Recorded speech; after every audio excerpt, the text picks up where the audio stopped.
Նոր սահմանադրությամբ խորհրդարանը ինքնալուծարվելու հնարավորություն կունենա։ Մեր երկրի գլխավոր օրենքի մշակման աշխատանքները ներկայացնելով խորհրդարանում լրագրողներին տեղեկացրեց Արդարադատության նախարարը։ Այս պահին ինքնալուծարման որևէ մեխանիզմ նախատեսված չի, այն դեպքում, երբ որ ազգային ժողովը ցանկանում է ցրվել ժողովրդական լեզվով ասած, մենք այդ հիմքերն ենք նախատեսում սահմանադրական, որպեսզի արհեստական այլ ճանապարհներով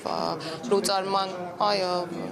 որ այդպես չլինի, ավելի պարզեցված։ Սուրբ Գալյանն ասաց, Սահմանադրական բարեփոխումների խորհրդի վերջին նիստում քննարկվել է դատախազության եւ քննչական մարմինների վերաբերյալ կարգավորումները։ Մինչ այս պահը քննարկել ենք ազգային ժողովի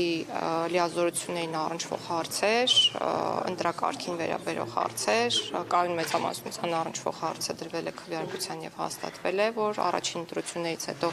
այդ մեխանիզմը չի գործելու։ Քննարկվել են գլխադասային հանձնաժողովների լիազորությունների ընդլայնմանը վերաբերող հարցեր, մասնավորապես հաստատվել է այն կոնցեպտը, որ այդ հանձնաժողովները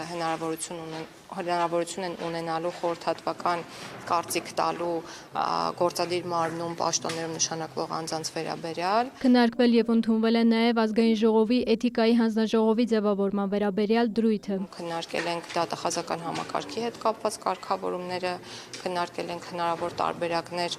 դատախազական խորհուրդ ունենալու, որպեսզի այդ բրգաձև կառուցվածքը ինչ որ առումով մեղմվի դատախազական համակարգում։ Սահմանադրական բարեփոխումների խորհրդի հերթական նիստում նախարարի խոսքով անդրադարձել են նաև կայուն մեծամասնությանը վերաբերող հարցին։ Առաջին ընտրություններից հետո, եթե մեկ կուսակցություն քաղաքական մեծամասնություն չի ձևավորում կամ չի ձևավորվում կոալիցիա, ոչ թե գնանք երկրորդ փուլին, այլ լինեն նոր ընտրություններ, նոր հնարավորություններ ստեղծելով քաղաքական բոլոր ուժերի մասնակցությամբ։ Ճեպազրույցի ընթացքում անդրադարձ եղավ նաև այլ հարցերի։ Արդյոք իշխանության զավթման կոչի համար կալանավորված Սամվել Կարապետյանի կալանավորման ժամկետը հատուկ է երկարաձգվում, որ նա չմասնակցի 2026-ի խորհրդարանական ընտրություններին։ Նախարարն այս հարցին ի պատասխան շեշտեց. դատարանները քաղաքական նպատակներով կալանք չեն կիրառում։ Չեմ կարծում, դատարանները կարող են ունենալ քաղաքական նպատակներ։ Բայց եթե նման բան լինի, բացառում եմ միանշանակ, շատ հարմար է արդարացնել արարքը, որը պարունակում է քրեական օրենսգրքի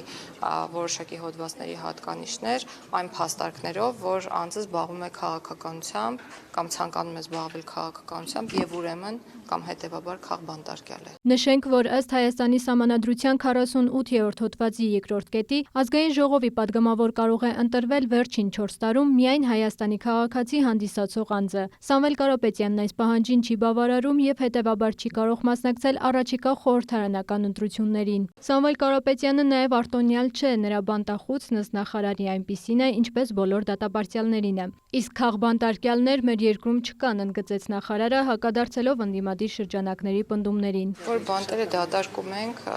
բանտերի շահառուները գալիս են հասարակություն եւ համաներումը իհարկե իրավական գործիք է, մեծ է վտանգը, որ այդքան մարդ հասարակություն հայտնվելուց հետո ինչպիսի իրավիճակ է, ավելի գուցե խնդրային իրավիճակ է ստեղծվելու հասարակության մեջ եւ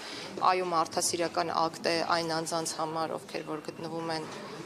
քրեակատորական հիմնարկի պատերից ներս եւ մենք պետք է գնահատենք, թե որքանով է մարդասիրական արարք այն մարդկանց նկատմամբ, որոնք գտնվում են քրեակատորական հիմնարկի պատերից դուրս։ Մինչ այս պահը 151 հոգի դատարանի որոշման պայմանական վաղաժամկետ ազատվել է, ընդգծեց նախարարը։ Այս թիվը աճի միտում ունի, ինչու, որովհետեւ մենք կատարելագործում ենք այն զեկույցները, որոնք տրամադրվում են քրեակատորական եւ պրոբացիայի ծառայության կողմից։ Շատ դեպքերում մերժման հիմք հանդիսանում է տուժողի վնասը հատուցած չլինելը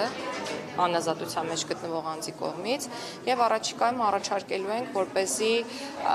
դա ոչ թե հանդիսանա որպես մերժման հիմք, այլ հանդիսանա պայման։ Դատապարտյալներին ներում կարող է շնորհվել կախված խնդրագրերի բովանդակությունից, ներում շնորհելու որոշումը կայացնելու է հանձնաժողովը։ Նոր խնդրագրեր նախարարությունը չի ստացել։ Անդրադարձ եղավ նաեւ քրեակատարողական հիմնարկներում դատապարտյալների ինքնավնասման ու ինքնասպանության փորձերին։ Այդ քայլին դիմող անձանց մեծ մասը ունի հոգեկան առողջության խնդիր, ասաց նախարարը։ Յուրաքանչյուր կոնկրետ դեպքում խնդիրը տարբերվող է։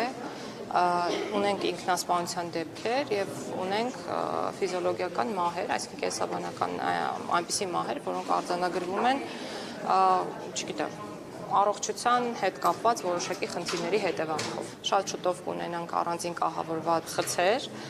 որոնցում կլինի փափուկ կահույք եւ ավելի քիչ հնարավորություն ֆատալ ելքով արարքներ կատարելու եւ նաեւ կունենանք տեսախցիկներ այդ խցերում, որոնք կհսկեն ինքնաբնասման հակում ունեցող անձանց վարքը։